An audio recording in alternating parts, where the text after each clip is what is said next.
I think is a helpful reminder that humanity has only been around in a sort of modern form for around 2,000 years.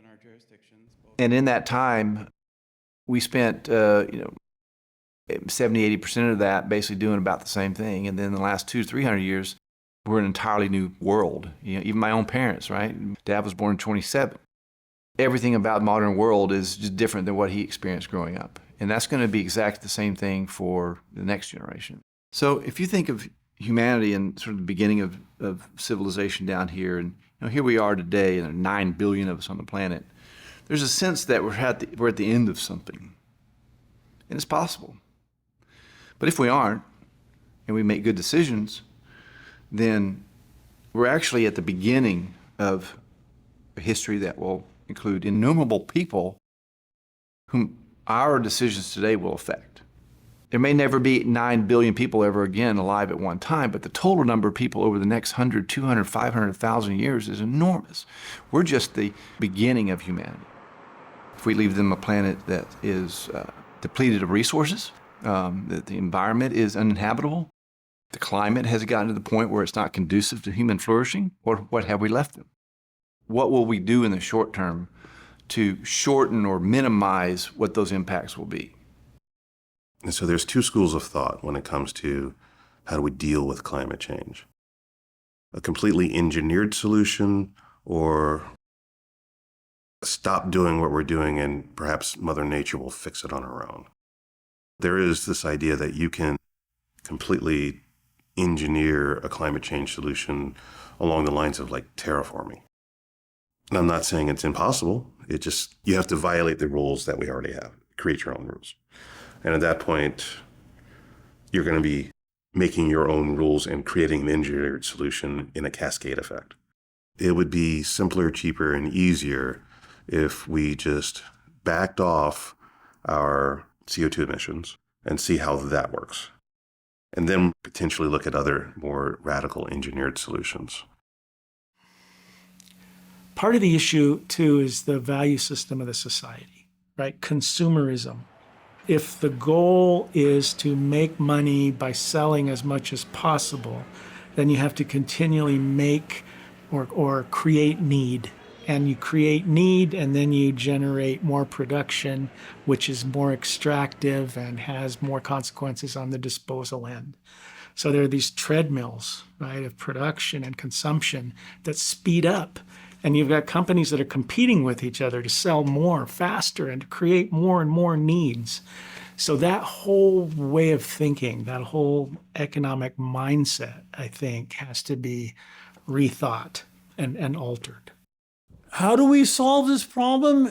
Well, with less.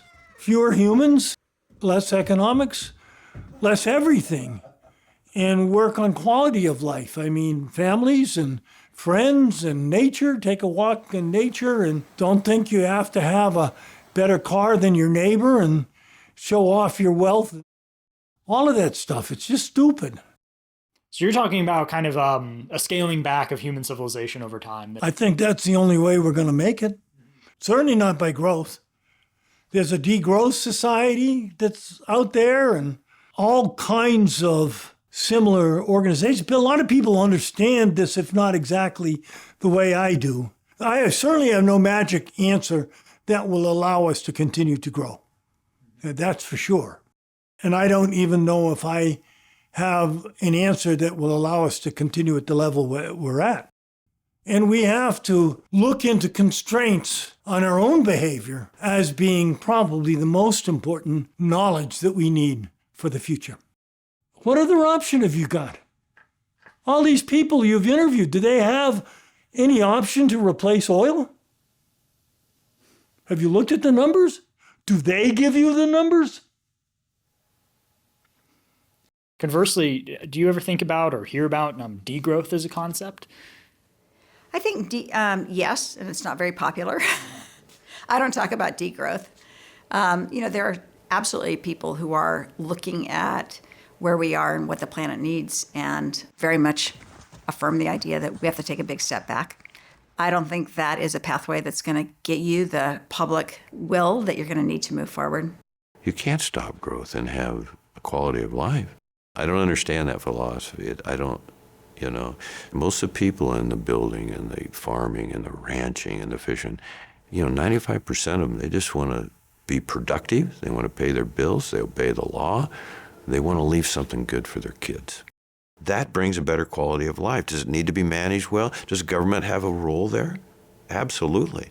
But the role is not to shut everybody down and make everybody's life strictly on government dependency, because it cannot be sustained. I'll give you an example. I will be, over the course of the next few days, talking to battery facilities. We've got, tremendous growth in the battery space. And, that's an opportunity for really good, clean energy jobs. I do think it's a trap to think that we can just scale back our standard of living.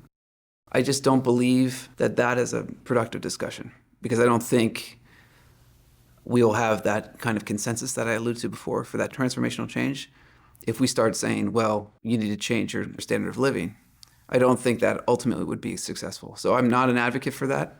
I can see the temptation to do that because the loads are skyrocketing. I mean, they are getting much larger and they're shifting in time, and it's kind of like hitting a curveball that's speeding up. So this is a big issue. So I see this as a fundamental change the way we think about economic growth. We essentially need a economic growth model, a way for people to make money. Let's be honest, a way for people to get rich, that fits our model, that doesn't rely on continually increasing both emissions and population and energy use. So this is a hard challenge, a social challenge. There are extremists. The one people that say we don't have to do anything, it's all BS. And then there's other people that say we have to shut down everything and go back to the Renaissance. And so there's the extreme polarizing viewpoints. In some cases, people adopt those to kind of like pull people towards their areas, but it's that area in the middle that is really where I think most of the action really happens and where actually most of the progress happens. So it's the people that say, yeah, but, and then they figure it out. We've been doing that for decades and decades, centuries actually, where we've been dealing with the extremes and saying, that's nice, but we need to actually solve this and be practical about it. So I'm a pragmatist. I think shutting down everything and going back to the Renaissance, or just sticking our head in the ground and just saying it doesn't even exist, are not really viable solutions at all. Look at the Clean Water Act and the Clean Air Act. In the 60s, those clean water and clean air were a disaster. I mean, you could light the Potomac on fire. And now there is lots of clean water and lots of clean air. And we've actually changed the way we do things. We instituted better technology. We changed the way we formulated our fuels. And we changed the way that we do exhausts. And a lot of that has to do with regulation and smart regulation that actually gets us there. What I think is important to emphasize is that effectively addressing climate change does not mean that we will not have a robust economy. It does not mean that you're going to have to sit at home because you can't get in your car and go anyplace. I mean, what we've really demonstrated in the last decade is that we can move much more to renewable energy and still have robust economies and still have, people who live rich lives. There's no reason to think that this should undermine or significantly depress the way we want to live our lives. The Oregon Department of Energy, along with the Oregon Climate Action Agency, OCAC, recently developed a project called the TIGGER Project, Transformational Integrated Greenhouse Gas Emission Reduction Project, TIGGER. And the TIGGER project assessed, if we have all these numerous programs and regulations that we have in the state, can we meet our greenhouse gas emission reduction goals? And what we found was, yes, the programs and regulations we already have in place have established the policy framework to get us to our goals. But that only happens if they're fully implemented as planned and fully funded. And so that has to play out. So we can meet our goals. We have the policy framework to get there, and we know how to do it. Another thing we looked at in the TIGGER project was, what if we accelerated our goals? Can we do that? And what we found was, yes, we can do that. That's very possible, very doable. And not only that, it's cost effective to do that. Over a 25-year period through 2050, if we do accelerate from 2035 to 2030, was a total of $47 billion to Oregonians. And then if you add in the net benefit of the increased health benefits that we get from that new system, it's another $73 billion for a total of about $120 billion cumulatively by 2050 if we just accelerate our goals. That's pretty significant. The extremes people are not going to help us get there, I don't think. Back to the Renaissance. I mean, my cameraman here is a diabetic, and that's not going to work for you. Yeah, I don't like that. Yeah. Yeah, right. Yeah, a friend of mine is too. He's on a little pump. That would be bad. His technology saves his life every day. Going to need some electricity and some plastic to kind of keep that going. It's a combination of all these things, being conscious about our choices, adopting new technologies, investing where we can, and being very cognizant all the time of how much work we have to do. The larger society is brilliant in many ways. We can go to the moon, split atoms, do all kinds of things that other cultures and societies haven't been able to do, but not always with a lot of forward thinking. So now we've gotten ourselves into a very large mess. I think it would help if they would listen to tribes.